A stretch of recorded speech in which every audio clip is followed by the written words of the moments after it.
Hello students, today I'm going to explain chapter 3 of Flamingo, Deep Water, written by William Douglas. This is an autobiographical essay and has been taken from an excerpt of Men and Mountains. I shall be talking to you about the author, background, as well as the explanation of the chapter. About the author William Douglas. He was born in the year 1898 in Maine, Minnesota. He was an American jurist and politician who served as an Associate Justice of the Supreme Court of the United States and was nominated by Franklin Roosevelt. He was also confirmed at the age of 40 as he was the youngest justice appointed to the court. The theme is a real life personal account of experiencing fear and the steps taken to overcome it. The sub-theme is of psychological analysis of fear. Before moving on, let's understand the meaning of certain expressions. Treacherous means dangerous. Subdued my pride means to overcome this pride. Flailed at the surface means to swing arms at the surface of the water. Fishing for landlocked salmon means it is a type of a species of fish, and fishing for that kind of a fish. Misadventure is a bad happening. Bob to the surface like a cork means to jump up like a cork. Curtain of life fell means an end to the life. Back and forth across the pool means to swim the length and breadth of the pool.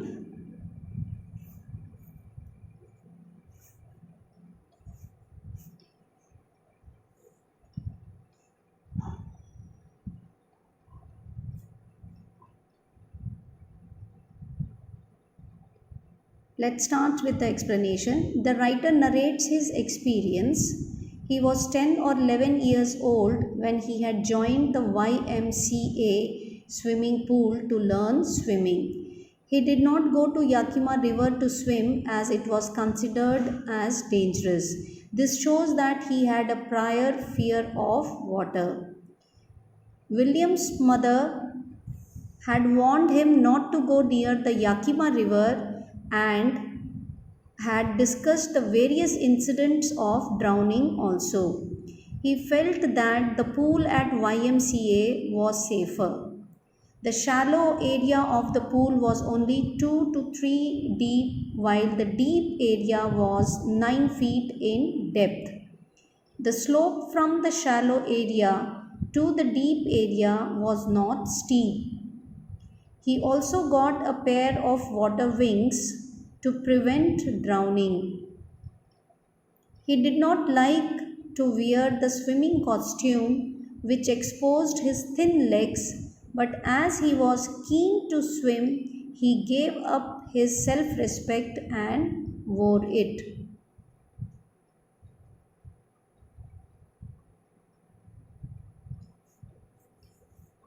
William says that he had always disliked water and recounts an older experience when he was 3 or 4 years old.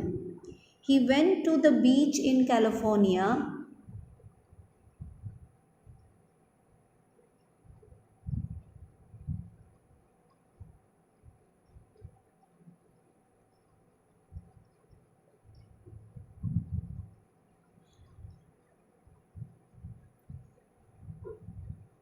He went to the beach in California with his father.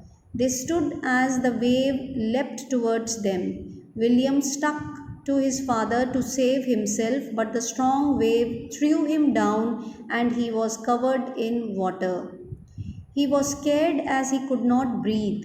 His father laughed and tried to make him feel comfortable, but the little child was scared when he realized that the waves were so powerful.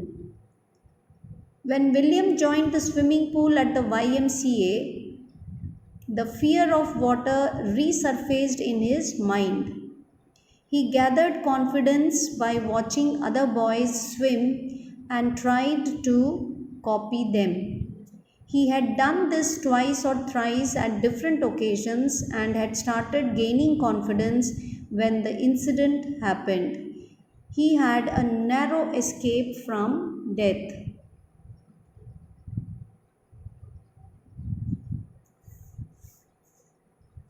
When William reached the pool, no one was there, and so he sat on the edge waiting for the other boys to arrive. He was afraid to swim all alone in the pool. As the swimming pool was empty, William could see the bottom also. It had white colored tiles on it and looked white and clean like a bathtub. It had not been long since William had been sitting by the pool when a boy arrived. He was about 18 years of age, had a well built body with rippling muscles. He seemed to be a bully. He asked William if he wanted to be thrown into the pool. The boy picked William and threw him into the deep end of the swimming pool. William landed on the surface of the pool in the same position as he had been sitting in. His mouth was open, and as he did not know swimming, he swallowed water as he sank into the pool. He was frightened, but he used his intelligence, and on his way down the pool, he planned to push himself up when he reached the bottom.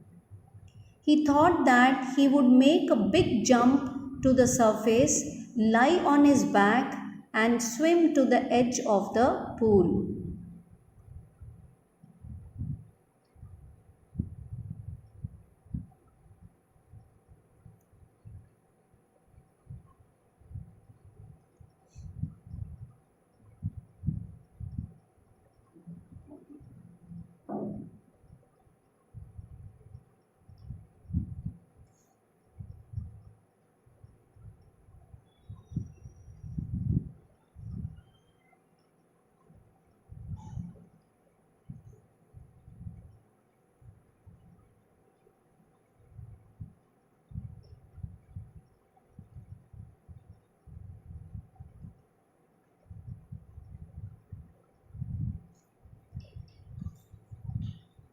William took a long time to reach the bottom of the pool. It seemed that the depth was 90 feet instead of 9 feet.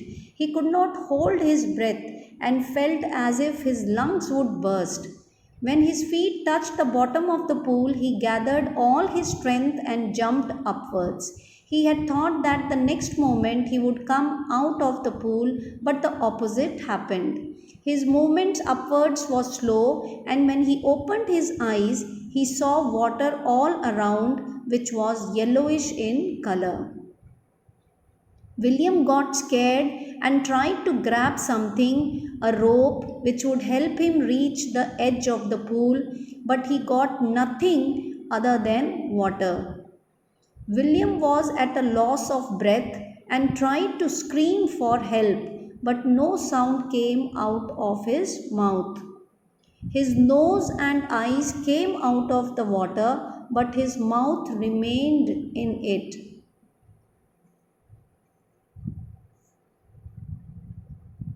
He waved his hands at the surface of the water for help, but he swallowed water and choked himself.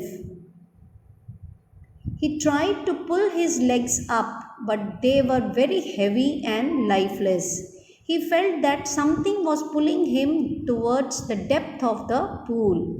He screamed, but his voice did not go out of the water. Once again, William started going down towards the bottom of the pool.